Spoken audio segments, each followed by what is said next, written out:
What's up everyone, I'm Nate and let's connect outdoors.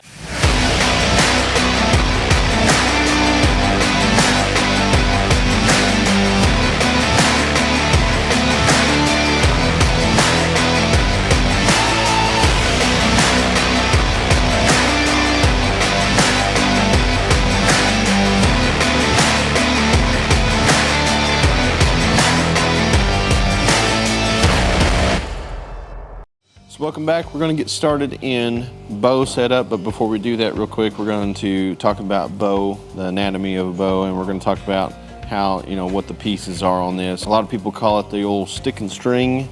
Of course, this is carbon fiber and aluminum and plastic, so there's a whole lot of not stick in this. There's a lot of string though, but as you can tell, this is obviously the string that holds all the bow together. That's one of the main components of this.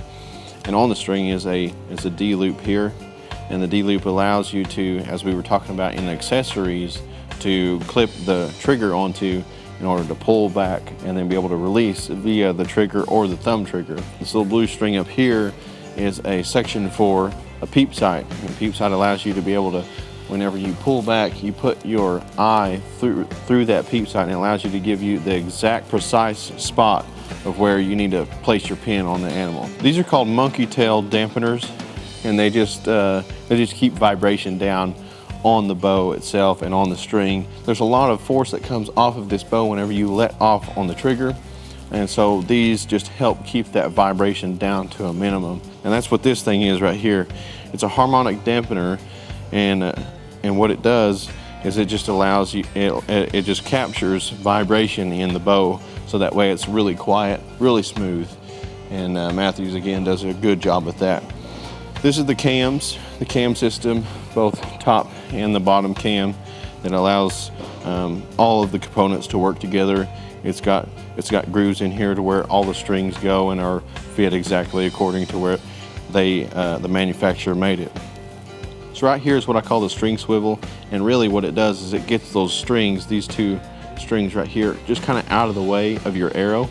I don't know if you can see that or not, but see how these strings right here are kind of curved around and kind of pointed towards this way a little bit. It just kind of moves those strings out of the way, so that way this main string is straight down the middle, because this is where your rest and your arrow is going to go through here, and it needs to be completely straight as you're shooting, and it just kind of moves them out of the way. They got a little wheel right here in order to make sure that everything is working smoothly and it flows through there. Next we have the limbs of the bow. A lot of different manufacturers have different style limbs. These are the split limbs. Some are completely solid and have like a little split on the outside of it. And these are the limbs, top and bottom limbs, and they just allow they're made out of carbon fiber, and what they do is whenever you pull that bow back, they're coming in and they're just waiting to just fling back out to where originally they were, and that's where you get that force, and it mostly comes from these limbs and the cams. So next up is the riser, and this is the middle piece of this bow right here, and it is a cool looking piece. Matthews did a good job at this machined aluminum piece and trying to keep the weight down as much as possible. Next we have the handle of the bow, and if you're right-handed like I am, you shoot from your right hand. That's how you determine what bow you need. If you're trigger finger, or you shoot from your left hand, you're left-handed. If you shoot from your right hand, then you are right-handed. And as a lot of people get that confused, because they say, you hold your bow with your left hand, and I'm left-handed. Well, that's how I hold my bow with my left hand, but I shoot right-handed, so I'm a right-handed shooter, not a left-handed shooter. So we're getting into setting up the bow, and I can't stress this enough. You need to go find a good bow pro shop.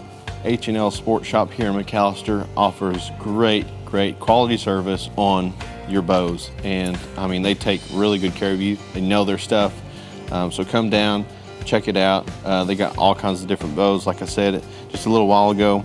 But setting up a bow, a lot of people, they make the mistake of just going and grabbing the bow and grabbing what they think they need and setting it up, and they go out in the field and they either keep on missing, or they're not doing good at the target shooting, or they keep on missing the animal, or they they in fact injure an animal, and that's definitely not what we want to do.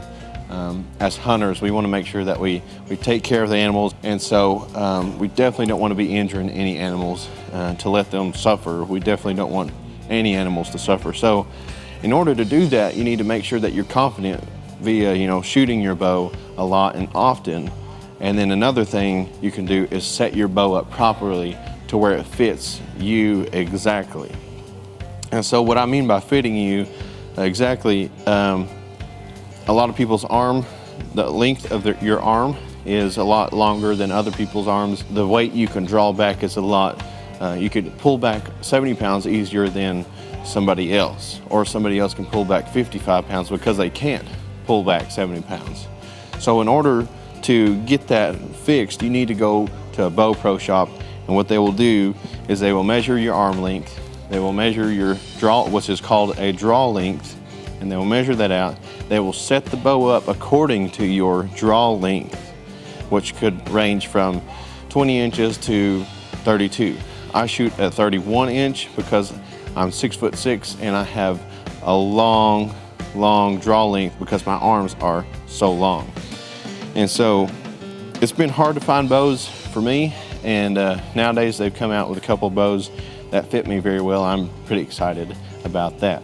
Next, we're going to move on to draw weight, and draw weight is the weight of the pull that you have to pull to break over the cams and to pull the bow completely all the way back. In a situation to where you are in a tree stand and a big 175-inch whitetail buck comes through, you're going to get buck fever no matter what. Trust me, it comes no matter what.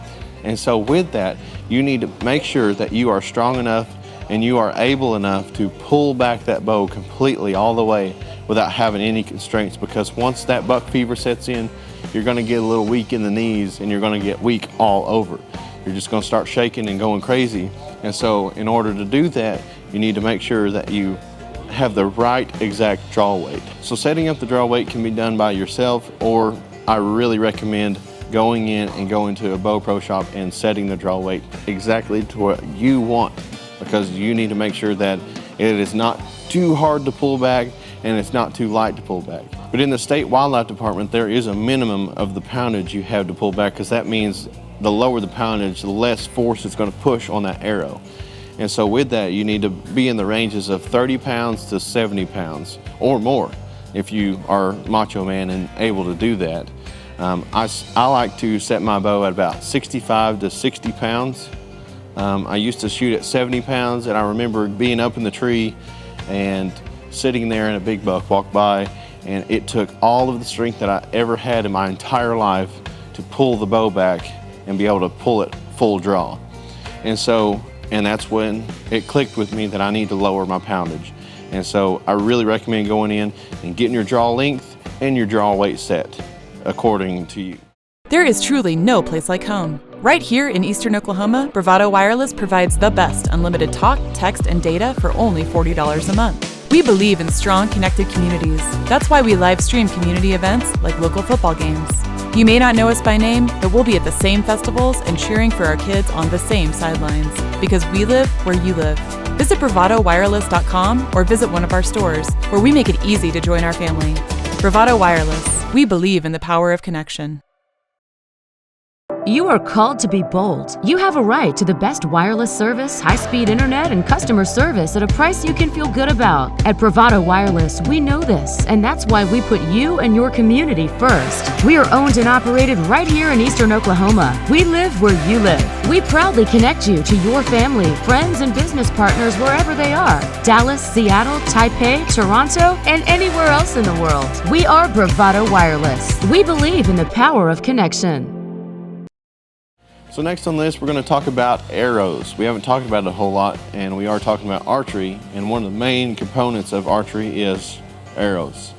And so a lot of people make the mistake of going out to big department stores or wherever and buying arrows and putting tips on them and just going out to the field. Arrows have to be cut to a certain length according to your draw length, and whatever your draw length is what determines what your arrow length is going to be. So again, I can't stress this enough, and I'm going to say it over and over again. Go find a good bow pro shop and they will help you out in order to cut your arrows to size and help you out in that. Another cool thing about arrows is you could really get into the customization of your arrows.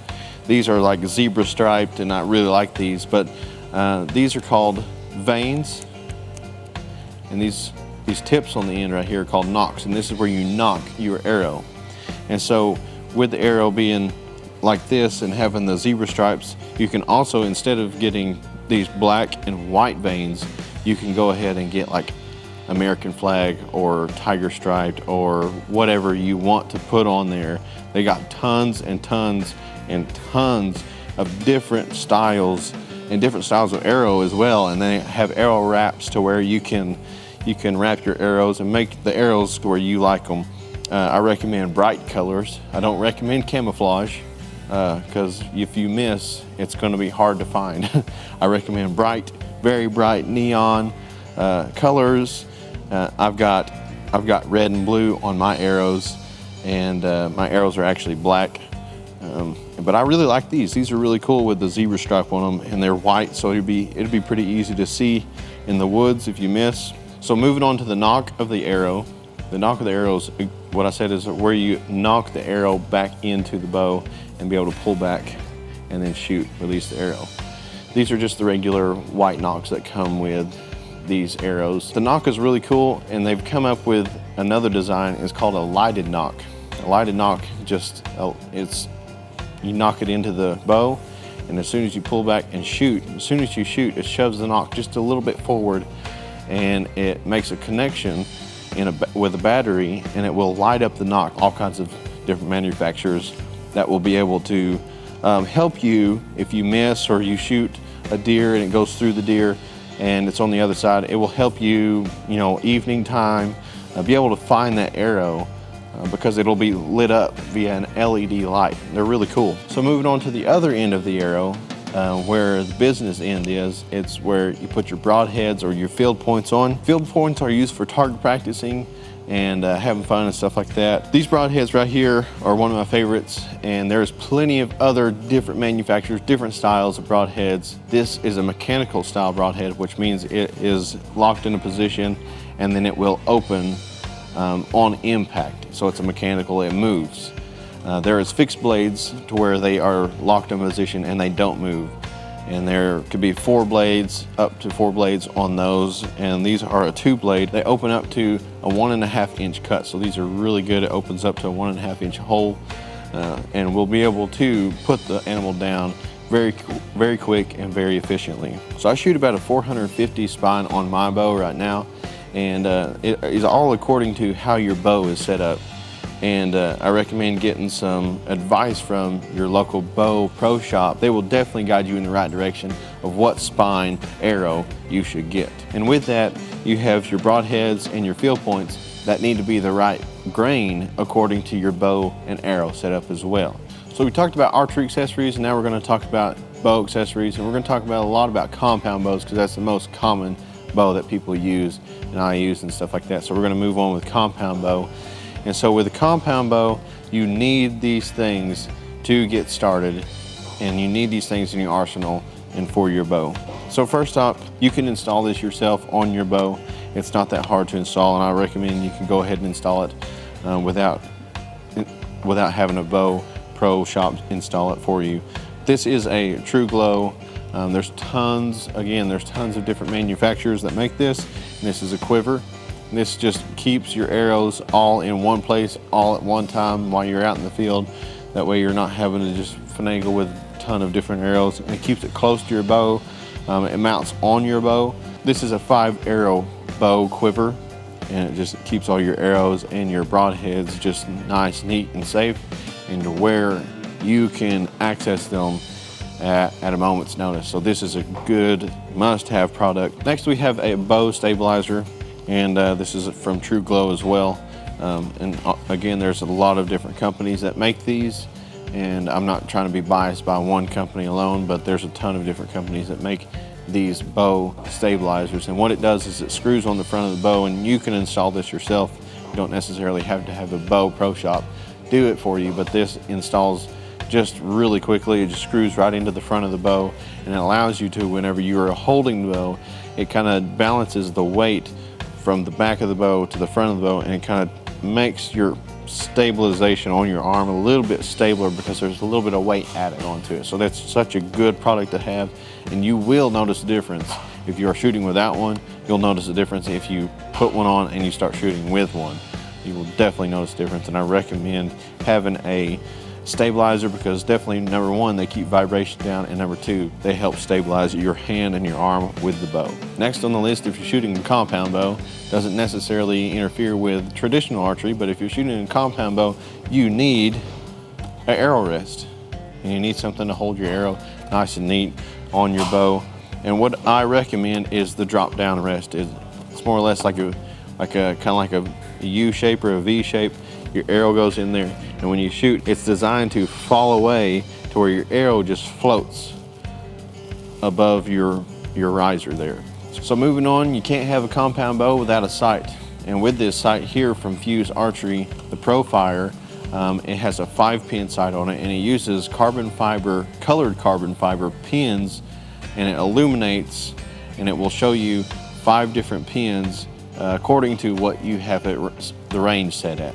So you can start one at 10, 15, 20, 25, and 30, or you want it at 20, 30, 40, 50, and 60. So the way this sight works is wherever the animal is standing at that you are about to harvest, you can be able to put your pin on the animal according to what yardage your pin is.